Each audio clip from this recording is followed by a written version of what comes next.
ஆன்மீகம் வேர்ல்டு நேயர்கள் அனைவருக்கும் வணக்கம். அனைவருக்கும் தமிழ் புத்தாண்டு நல்வாழ்த்துக்கள். இன்னைக்கு தமிழ் புத்தாண்ட ஒட்டி 12 ராசினருக்கும் எப்படி இருக்க போகுது அப்படிங்கிறத துல்லியமா நமக்கு சொல்றதுக்காக இன்னைக்கு நம்ம கூட வாழ்க நலமுடன் ஜோதிடர் டிஜே சுந்தரபாண்டி சார் இணைந்திருக்காங்க. உங்களை வெல்கம் பண்ணிடலாம். வணக்கம் சார். வணக்கம் மேடம். தமிழ் புத்தாண்டு வரப்போகுது இல்லையா சார்? இந்த தமிழ் புத்தாண்டுல என்ன மாதிரியான மாற்றங்கள்லாம் வரப்போகுது? தங்கத்தோட விலையா இருக்கட்டும், இல்லன்னா மக்களோட முன்னேற்றமா இருக்கட்டும், இந்த மாதிரி நெறைய விஷயங்கள் இருக்கு. அது ஃபர்ஸ்ட் எங்களுக்கு சொல்லுங்க. அதுக்கப்புறமா 12 ராசினருக்கும் எப்படி இருக்க போகுது அப்படிங்கிறத பத்தி பார்க்கலாம். கண்டிப்பா மேடம். அதாவது வந்து பார்த்தீங்கன்னா, இந்த தமிழ் புத்தாண்டுல நம்ம ஒரு புத்தாண்டு அப்படின்னு சொல்லி பார்க்கும்போது வந்து பார்த்தீங்கன்னா, நம்மளுடைய நவகிரகத்தின் நாயகன் என்று சொல்லக்கூடிய சூரிய பகவான் மேச ராசிக்குள்ள உள்ள வரும் காலம் தான் நம்ம வந்து என்ன பண்ணுவோம்னா, சித்திரை மாதம் சொல்லுவோம். அப்ப அந்த சித்திரை மாதம் எப்ப தொடங்குகிறதோ, அந்த மாதத்த தான் நம்ம தமிழ் புத்தாண்டாக கொண்டாடுவோம். ஆக்சுவலா வந்து பார்த்தீங்கன்னா, நம்ம எல்லாமே தேதி பார்க்கும்போது என்ன பண்றோம்னா, ஆங்கில புத்தாண்ட நம்ம கணக்கில கொண்டாலும் பொதுவாகவே தமிழராகிய அனைவருக்குமே ஒரு மிகப்பெரிய ஒரு உற்சாகம், மிகப்பெரிய ஒரு பிரகாசம் வேணும் அப்படின்னா, அது தமிழ் புத்தாண்டு வந்தா மட்டும்தான் ஆட்டோமேட்டிக்கா அந்த எனர்ஜி பவர் நம்மளுக்கு கிடைக்கும். ஏன் அப்படின்னா, சூரிய பகவான் வந்து பார்த்தீங்கன்னா, நம்மளுடைய மேச ராசியில தான் உச்சமடைகிறார். சூரியனுடைய கதிர்வீச்சுகள் கிடைக்கும்பொழுது யாராலுமே கஷ்டப்படுறீங்க அப்படின்னு சொல்ல முடியாது. ஸோ அந்த அளவுக்கு ஒரு பாக்கியத்தை கொடுக்கக்கூடிய இந்த தமிழ் புத்தாண்டு கிட்டத்தட்ட வந்து பார்த்தீங்கன்னா, ஒரு மிகப்பெரிய மாற்றத்தை கொடுக்க போகுது. உலகியல் ரீதியாக நிறைய மாற்றங்கள் வரப்போகுது, நிறைய முன்னேற்றங்கள் வரப்போகுது அப்படின்னு சொல்லி பார்ப்போம். பொதுவாகவே வந்து பார்த்தீங்கன்னா, இந்த வருட கிரகங்கள் தான் எப்பவுமே வந்து ஆளுமை கொள்வாங்க அப்படின்னு சொல்லுவோம். வருட கிரகங்கள் அப்படின்னு சொல்லி எடுத்துக்கிட்டோம்னா, குரு பகவான், அதுக்கடுத்து வந்து பார்த்தீங்கன்னா சனி பகவான், அதுக்கடுத்து ராகுகேது பகவான். இந்த குரு பகவான் வந்து பார்த்தீங்கன்னா, ஒரு வருஷத்துக்கு ஒருக்க ஒரு ராசியை கடப்பார். இந்த வருடம் குரு பகவான் என்ன பண்றாருன்னா, மிதுன ராசியிலேருந்து கடக ராசிக்குள்ள உள்ள நுழைகிறார்.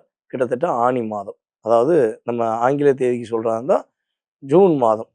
அவர் என்ன பண்றாருன்னா, மிதுன ராசியிலேருந்து கடக ராசிக்கு போறார். அதுக்கடுத்து வந்து பார்த்தீங்கன்னா, நம்ம சனி பகவான் சொல்லக்கூடிய நம்முடைய மெதுவான ஒரு நாயக் கிரகம்னு சொல்லுவோம். அதாவது நீதிமான்னு சொல்லுவோம். அவர் வந்து பார்த்தீங்கன்னா, இந்த வாட்டி எங்கேயுமே மாறப்போறது கிடையாது. அவர் மீன ராசியிலே உட்காந்து எல்லாருக்குமே அவருடைய விஷயங்கள செயல்படுத்துவார்ன்னு சொல்லலாம்.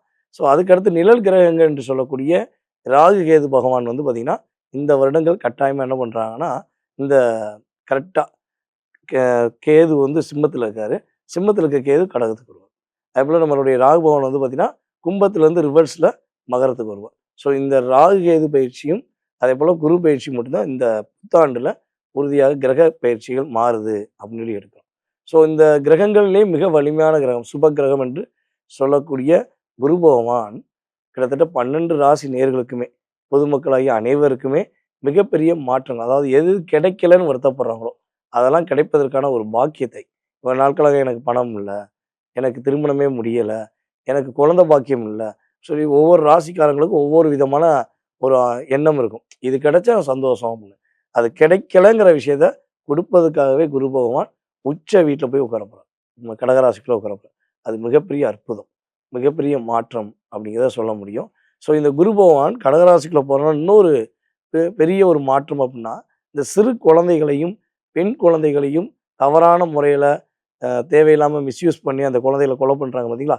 இப்படிப்பட்ட சமூக விரோதிகள்னு அவங்கலாம் சொல்லலாம். அப்படிப்பட்ட நபர்களுக்கு இந்த வருடம் உறுதியாக இந்த தமிழ் புத்தாண்டு ஆரம்பிச்சதுலருந்து மேக்ஸிமம் 1 இயர்க்குள்ள மிக கடுமையான தண்டனையான தூக்கு தண்டனை அதிகமா விதிக்கப்படும். இப்போ வரையும் அவங்கலாம் தப்பிச்சு வெளிய வந்துருக்காங்க. சில நபர்கள் இன்னும் வெளி உலகத்துக்கு தெரியாம இருக்காங்க. ஸோ இப்படி மிஸ்யூஸ் பண்ற அத்தனை பேருக்குமே மிகப்பெரிய தண்டனை கிடைக்கக்கூடிய ஆற்றல் குருவோடைய பரிபூர்ண ஒரு செயல்பாடு மூலமா கிடைக்க போகுது. ஸோ ஏன் இத தெளிவா சொல்றோம்னா, சனி பகவான் குரு வீட்ல இருக்கார். நீதியரசர் குருவோட வீட்ல தான் இருக்கார். குரு வந்து கரெக்ட்டா ஜூன் மாசத்துக்கு மேல டைரக்ட்டா என்ன பண்ணுவார்ன்னா, சனி பகவான பார்ப்பார். அப்ப உறுதியாக இந்த சட்டம் கொண்டு வரதுக்கான வாய்ப்புலாம் அதிகமா இருக்கு. கொண்டு வந்தா இந்த இந்தியாவே இல்ல, உலகமே சந்தோஷமா இருக்குங்கிறது நிதர்சனமான உண்மை. சார் அடுத்ததா மகர ராசிக்கு வந்து நம்ம பார்க்க போறோம். இவ்ளோ நாள் அவ்ளோ கஷ்டப்பட்டுருக்காங்க. இப்பதான் 7 சனியுமே வந்து அவங்களுக்கு விலகி இருக்கு. ஸோ இதுக்கப்புறம் வர காலகட்டங்கள் அவங்களுக்கு எப்படி இருக்கு சார்? பொதுவாகவே நீங்க சொன்ன மாரி கிட்டத்தட்ட ஒரு 7 1/2 வருஷமாக எல்லா விதமான பிரச்சனையும் சந்திக்கிறாங்க. அதாவது மகர ராசி அப்டின்னாலே சிறு வயதிலிருந்து போராட்டம்.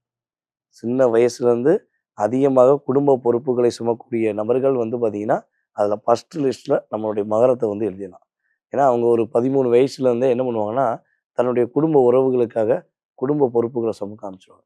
தன்னுடைய கூட பிறந்த அண்ணனுக்காக, அக்காக்காக, தங்கச்சிக்காக, தம்பிக்காக, தன்னை தியாகம் செய்வாங்க. படிப்பை தியாகம் செஞ்சுருப்பாங்க. அதுக்கப்புறம் பொருளாதாரம் சார்ந்த விஷயங்களை தியாகம் பண்ணுவாங்க. அந்த சின்ன வயசுலேயே நான் வேலை பார்த்து குடும்பத்தை காப்பாற்றினேன், குடும்ப கஷ்டத்துக்காண்டி நான் வேலைக்கு போனேன் அப்படின்னு சொல்லக்கூடிய நபர்களில் நம்ம மகர ராசிக்காரங்க அதிகமாக இருப்பாங்க. அப்படிப்பட்ட நிலைமையில் கிட்டத்தட்ட இப்போ ஒரு 7.5 வருஷமாகவே இவங்களுடைய ராசியின் அதிபதியாகவே இருந்தாலும் கிட்டத்தட்ட ஒரு 7.5 வருஷமாக இவரை நிறைய பக்குவப்படுத்திட்டாங்க. மகர ராசிக்காரங்க இப்போ அந்த ஒரு 7.5 வருஷத்தில் பல உறவுகளுடைய உண்மை தன்மையை கண்டுபிடிச்சாங்க. இவங்கெல்லாம் உண்மையானவங்க, இவங்கெல்லாம் போலியானவங்கன்னு கண்டுபிடிக்கக்கூடிய அளவுக்கு இவங்களுக்கு லைஃப்பில் அனுபவ பாடங்கள் அவ்வளோ நடந்துருச்சு.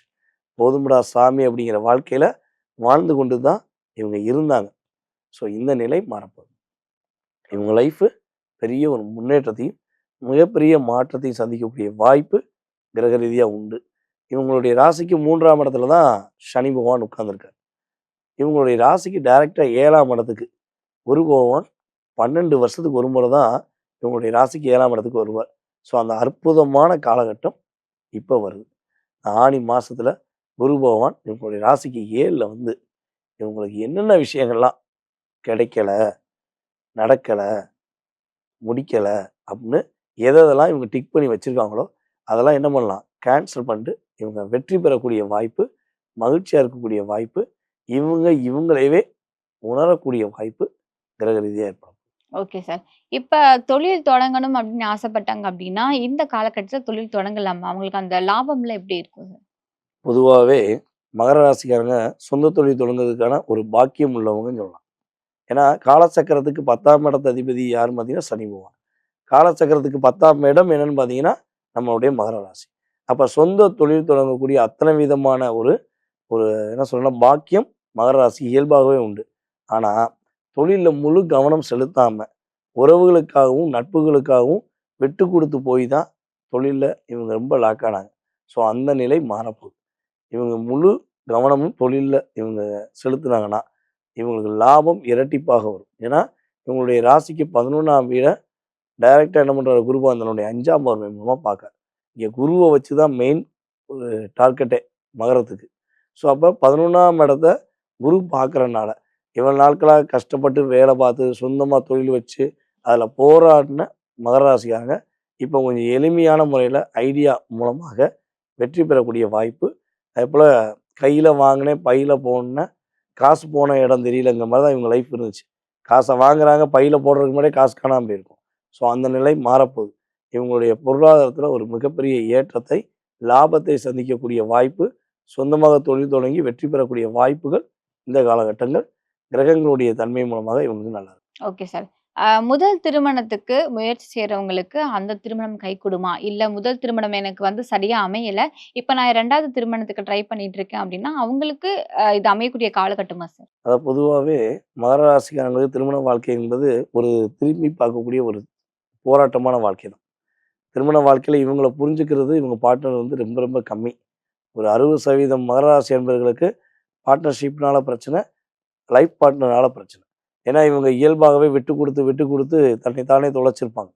வீட்டில் ஒரு மெழுகுவர்த்தி எப்படி வந்து வெளிச்சத்தை கொடுத்துட்டு தன்னை அழிச்சுக்கிறதோ அதே மாதிரி தான் இவங்க குடும்பத்துக்காக தன்னுடைய உறவுக்காக நிறைய விட்டு கொடுத்துட்டாங்க. ஸோ பல மகராசி அன்பர்களுக்கு வந்து பார்த்திங்கன்னா இந்த 7.5 வருஷத்தில் பல அன்பர்கள் திருமண உறவை விட்டு வெளியே வந்துட்டாங்க. சில பேர்லாம் வந்து போராடிக்கிட்டு இருக்காங்க. அப்படி போராடுறவங்களுக்கு அந்த போராட்டம் இனிமே கிடையாது. ஸோ போராட்டத்தினால கணவனை விட்டுட்டு வந்துட்டோம், மனைவியை விட்டுட்டு வந்துட்டோம், அவங்க போயிட்டாங்க. ஐ மீன் இவங்க யாரையும் விட்டு கொடுக்க மாட்டாங்க.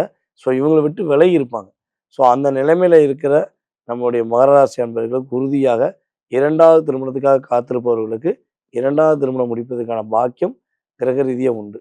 ஸோ அதனால் கவலைப்பட தேவையில்லை. எனக்கு இதான் லைஃபோ, எனக்கு முடிஞ்சு போச்சோ அப்படிலாம் வருத்தப்பட வேண்டாம். உங்களுக்கான வாழ்க்கை துணையை, உங்களுக்கு மகிழ்ச்சியை கொடுக்கக்கூடிய வாழ்க்கை துணையை இனிமேல் தான் நீங்கள் சந்திக்க போகிறீங்க. இனிமேல் தான் உங்கள் லைஃப்பில் சந்தோஷங்கள் அதிகமாக போகுதுங்கிறத சொல்லலாம். ஃபஸ்ட்டு மேரேஜுக்கு காத்திருக்காங்க, அலைன்ஸ் தேடிக்கிட்டே இருக்காங்கன்னா இந்த குரு பகவானுடைய பார்வை மூலமாக இவங்களுக்கு திருமணம் உறுதியாக நடக்கும் என்பதை எழுதி கொடுத்தேன். Okay sir. மகர ராசிக்காரர்கள் வந்து இந்த காலகட்டத்தில இந்தந்த விஷயங்கள் கவனமா இருக்கணும் அப்படின்னா, அதெல்லாம் என்ன சார்? பொதுவாகவே வந்து சனி பகவானும் உங்களுக்கு நல்ல இடத்துல இருக்காரு. குரு பகவான் அற்புதமாக பார்வை மூலமாக மிகப்பெரிய மாற்றத்தை கொடுக்க போகிறார்.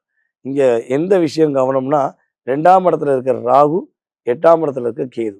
ஸோ இவங்க சார்ந்த விஷயங்களை மட்டும் கிட்டத்தட்ட ஒரு 6, 7 மாதத்துக்கு கொஞ்சம் கவனமாக இருக்கணும். அதாவது மற்றவங்க குடும்ப விஷயங்களை தலையிடுறத இவங்க நிப்பாட்டிக்கணும். அதுபோல் பணம் கொடுத்து இனிமேல் ஏமாறக்கூடாதுன்னு முடிவு எடுத்துக்கணும்.